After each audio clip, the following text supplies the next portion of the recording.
मित्रों, ये बहुत ही इम्पॉर्टेंट टॉपिक है आपके इंटरव्यू पॉइंट ऑफ व्यू से लिए। यदि आप एचवीएसी यानी हीट एंड एयर कंडीशनिंग में काम करते हो, एसी के ऑपरेटर हो, या फिर जो है आप चिलर के ऑपरेटर हो, या वीआरबी यूनिट देखते हो, या फिर पीएसी यूनिट देखते हो यानी पैकेज्ड एयर कंडीशनिंग देखते हो, तो उन केस में ये बहुत काम आने वाला है स्पेसिफिकली इंटरव्यू के लिए।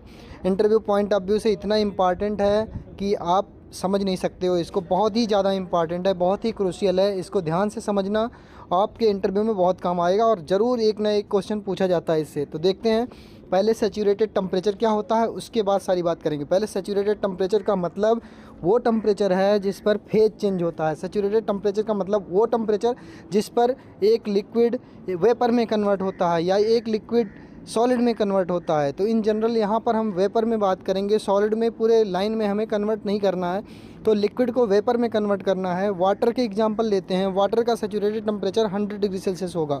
अगर रूम का जो प्रेशर है वो है, रूम का प्रेशर मतलब एक बार प्रेशर पर, ठीक है, 100 डिग्री सेल्सियस पर वाटर कन्वर्ट हो जाएगा किस में, स्टीम में।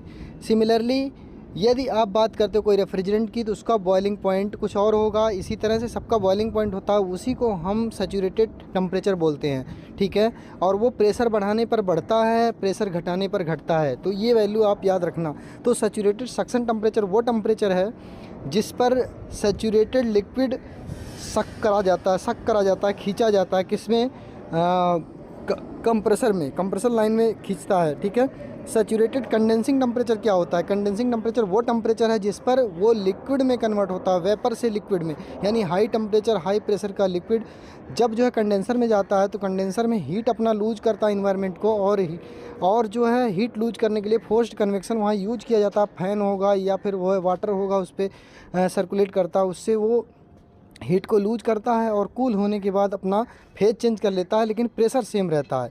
और जो एक्सपेंशन वाल्व के बाद में एक्सपेंशन वाल्व से फर्दर और कूलिंग करी जाती है, जिससे सब कूलिंग कहते हैं। सब कूलिंग का मतलब एक्स्ट्रा कूलिंग, जिससे जो है सैचुरेशन से नीचे की कूलिंग, जिससे ये इंश्योर